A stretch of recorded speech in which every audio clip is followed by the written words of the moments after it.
ఓం శాంతి. శివపరమాత్మ మహావాక్యాలు. బామ్దాద పిల్లల పైన ఒక ఆశ పెట్టుకున్నారు. ఏమై ఉంటదది? ఏం ఆశ పెట్టుకుని ఉంటారు? పిల్లలందరూ కూడా సదా సహజ పురుషార్థులుగా అవ్వాలి అని. ఈ శుభ ఆశ పిల్లల పైన పెట్టుకున్నారు బామ్దాద. మరి వాక్యాల గురించి ఏం చెప్తారు మహావాక్యాలు? ఇంకా మనం తెలుసుకుందామా? బామ్దాద పిల్లలందరిపై ఇదే శ్రాష్టాశ పెట్టుకుంటున్నారు. పిల్లలందరూ సహజంగా పురుషార్థిగా సదా ఉండాలి. 63 జన్మల భక్తిలో అలజడుల్లో భ్రమించి శ్రమ చేశారు. ఇప్పుడు ఈ ఒక్క జన్మ శ్రమ నుండి విడిపించుకోవాలి.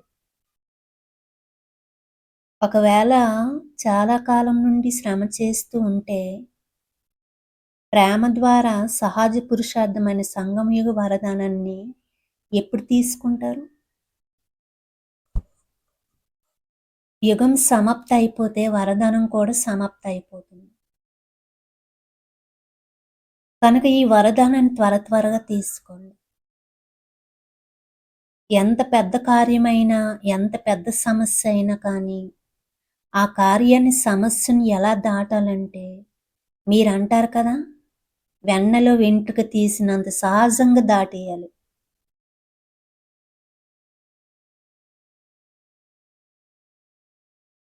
కొంతమంది పిల్లలు యొక్క ఆట బాగా చూస్తున్నారు,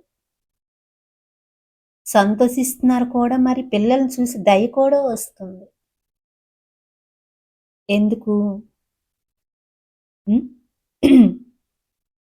ఏదైనా పెద్ద కార్యం లేదా ఏదైనా పెద్ద సమస్య ఎదురుగా వస్తే పిల్లల ముఖంలో అప్పుడప్పుడు కొద్దిగా ఆ సమస్య యొక్క లేదా ఆ కార్యం యొక్క ఆల కనిపిస్తుంది. అందుకే దయ కలుగుతుంది బాబాకి పిల్లల పైన.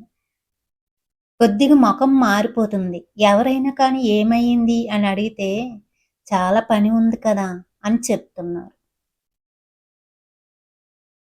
విఘ్న వినాశకుల ముందు విఘ్నాలు రాకపోతే విఘ్న వినాశకులు అనే బిరుదు యొక్క మహిమను ఎలా పొందగలరు? కాబట్టి మీకే వస్తాయి విఘ్నాలు. వినాశనం చేయాలి కదా.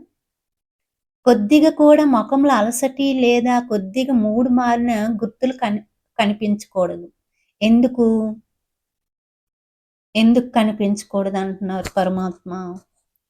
మీ జడ చిత్రాలు అర్ధకల్పం నుండి పూజింపబడుతున్నాయి.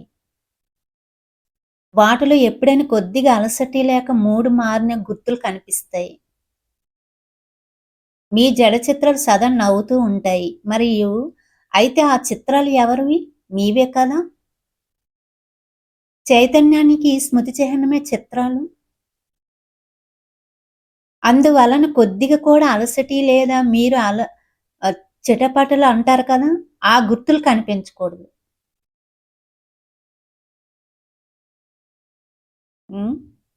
చైతన్యంలో ఈ గుర్తులు కనిపించకూడదు అంటున్నారు.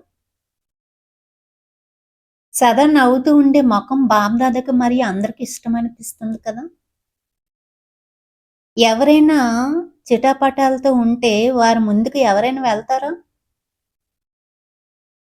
ఇప్పుడు చెప్దామా వద్దా అని ఆలోచిస్తారు. మీ జడ చిత్రాల దగ్గరికి అయితే భక్తులు చాలా ఉత్సాహ ఉల్లాసాలతో వస్తారు. కానీ చైతన్యంలో మీరు బరువుగా ఉంటే బాగుంటుందా?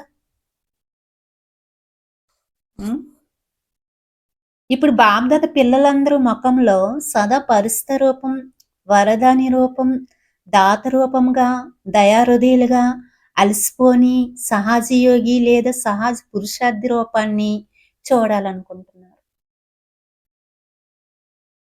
విషయమే అలాంటిది కదా అని చెప్పకండి. ఎలాంటి విషయమైనా కానీ రూపం నవ్వుతూ ఉండాలి. శీతలంగా, గంభీరంగా మరియు రమణీయత రెండిటి సమానత ఉండాలి అంటున్నారు పరమాత్మ. చైతన్యంలో ఇలా తయారవుతున్నారా? మీ జడ చిత్రాలు ఇప్పుడు నవ్వుతూ ఉండాలి. ఏమాత్రం మీ మీ మొఖంలో మూడో పన్నిదే కనపడకూడదు అని అంటున్నారు పరమాత్మ. హ్మ్. మరి పరమాత్మకి నవ్వు రాకుండా, దయ కలగకుండా మనం ఏం చేయాలి? ఎలాంటి సమస్య అయినా వెన్న మీద వెంట్రుక తీసినంత ఈజీగా, సహజంగా తీసి తేలికైపోతూ, నవ్వుతూ ఉండాలి అని అంటున్నారు పరమాత్మ. చైతన్యంలో నవ్వుతూ ఉంటే కదా!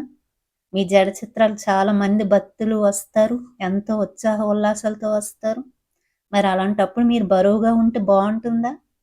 బాగోదు కదా! హ్మ్. కాబట్టి ఎప్పుడు నవ్వుతూ ఉండండి. శీతలంగా ఉండండి. గంభీరంగా ఉండండి. హ్మ్. చ ఓం శాంతి.